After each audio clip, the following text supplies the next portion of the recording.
The American Red Cross. The Red Cross. The Red Cross. The Red Cross. The American Red Cross. Red Cross. The Red Cross. Red Cross. The American Red Cross. Red Cross. The Red Cross has been mobilized. Red Cross volunteers. The Red Cross. The Red Cross handles 40% of the nation's blood supply. I'm Beth Sweetney, Executive Director of the Red Cross Southwest Indiana chapter. Our chapter was founded in 1917. Since then, our staff and a long line of dedicated volunteers have made a difference in the lives of those here at home and beyond, as well as military members, both on active duty and as veterans. So many stories, photographs, and artifacts fill our archives here. So we decided to honor those who have served during dark days and tough times exhibited here at the chapter house in Evansville. Now, to do so, we mobilized a team of staff and volunteers to work alongside specialists at Specify Creative. We had 6 project leaders, each with a specific area of research and engagement. For Red Cross, Theo Boots was the disaster services lead, looking through years of our chapter service in disasters such as tornadoes, storms, and major fires. Theo was executive director from 2016 to 2021. Brandon Garrison was the administrative support lead, bringing his expertise and the number of chapters melded into what our chapter is today. Brandon is our business operations coordinator. David Mangi led in 2 areas, service to the armed forces and biomedical services. David is one of our community volunteer leads, a service to the armed forces caseworker and a DAP volunteer. Kelly Whitman was the training lead for the exhibit, helping highlight the range of training the Red Cross offers through the years. She's on our operations team. Susie Woosley, a front desk volunteer, was the volunteer lead. She sifted through hundreds of photos, newspaper clippings, and more, telling of the rich legacy of volunteers in our chapter. As an operations volunteer, Ray Sullivan led a fabrication effort to make shampoo bottles fly, face masks dance, and cleaning supplies appear to float in midair. As for me, I was the lead for researching media archives, finding newspaper photography, and being a resource wherever needed to move the project forward. After sifting through the archives, we asked ourselves, what message do we want the exhibit to convey to the people of the area we serve? Here are some of the answers from our Red Cross exhibit leads. I hope they see that display and it motivates them. There is so much more to the American Red Cross with our service, the armed forces work. I feel like a lot of people don't know the history of all the volunteers and how long volunteers have been helping the Red Cross. The most interesting artifacts that I've found when doing research is the history of Clara Barton, who founded the Red Cross, and her connection to the Evansville area. He had to have many, many units of blood, whole blood, and platelets. Only by the grace of volunteers is that available. It takes half hour or less to come in and just be able to give blood that somebody else can use. What people don't realize is the everyday work that Red Cross does. The everyday work is being prepared for the next disaster. It was a typical business operation day, and we heard the blast here. I saw how the Red Cross mobilizes, how the Red Cross meets needs. People were coming in immediately. The other thing that is just amazing is the support and that the Red Cross received from our community. I believe that people trust the Red Cross. They know that we're going to show up and we're going to be there to help people. That is the ultimate goal. Our archive has hundreds of items representing our area's history, and the exhibit project really allowed us to see so many of them. The archive includes items from Evansville and neighboring counties in Indiana, Illinois, and Kentucky, which all make up a part of our chapter. Seeing these artifacts and selecting those that are appearing in the exhibit led us to finding a favorite artifact. Now, here are those that caught the eyes and hearts of some of our exhibit leads. I found this, the history of Evansville, Vanderburgh County chapter, and it's dated from, it's just like 3 or 4 years, 1917 and 1921.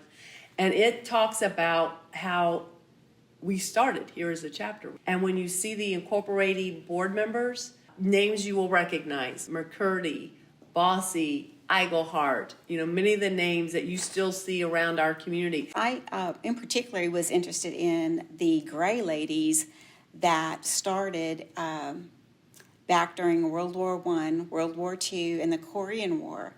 And if you would see a picture of them, you would think they were nurses because they wore a gray uniform and a nurse's type cap, but they weren't. They were strictly volunteers.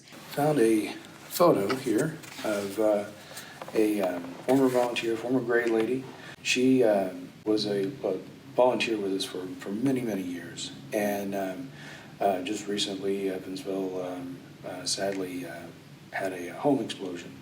And this particular volunteer came in and wanted to, with her Red Cross hat and jacket, ready to jump in where we needed her. I remember very early on in doing research coming across a letter that was written from Clara Barton to the mayor of Evansville back in the late 1800s, thanking him for his support during a disaster and supporting some neighboring communities. She said, "It gives one great pleasure to learn through your communication that your city, always among the foremost in good works when help is needed, has again come to the front for the relief of its smaller neighbors." These two gentlemen are carrying pots of coffee, or at least one gentleman is, pots of coffee to, we don't even know where the destination is in this photo, yet they're slogging through water. Nobody else is available, and that's the extent to which the volunteers here will go. I found an article as I was going through a lot of them. The article says, "Caring, sharing aren't dead." And it says, "Now comes the caring." The American Red Cross, in the form of Kathy Shetland and her staff, were so very caring and supportive and shared our burden of loss. And that's a harsh reminder after what just transpired last week in Evansville with the blast and the outpouring of support by the volunteers of the Red Cross, putting in many, many, many hours. The house explosion that David mentioned happened August 10th of 2022. Our exhibit team's filmmaker recorded the interviews in the following day, so our memories were fresh. They provide an insider's perspective of how the Red Cross jumps into action when the unexpected happens. 3 people are dead after a house explosion in Indiana. The blast yesterday damaged 39 homes. A fire official says 11 of them are inhabitable. Video just in of a home exploding in a neighborhood in Evansville. The blast there that you see destroyed one house and damaged several others nearby. CBS News obtained these photos from a man living across the street from the explosion. They show not only what's left of the houses that were destroyed, but the impact the blast had inside his own home. It was a typical business operation day, and we heard the blast here. Immediately, everybody in the building drops what they're doing, and at first, it starts off with staff, so we're contacting volunteers to get help, and our phones are ringing with volunteers calling us and saying, "Hey, we heard about this. What do you need from us?" The other thing that is just amazing is the support and that the Red Cross received from our community because numerous organizations and restaurants and grocery stores gave us water and snacks and meals so that we could provide those to the families and to the responders. I saw how the Red Cross mobilizes, how the Red Cross meets needs.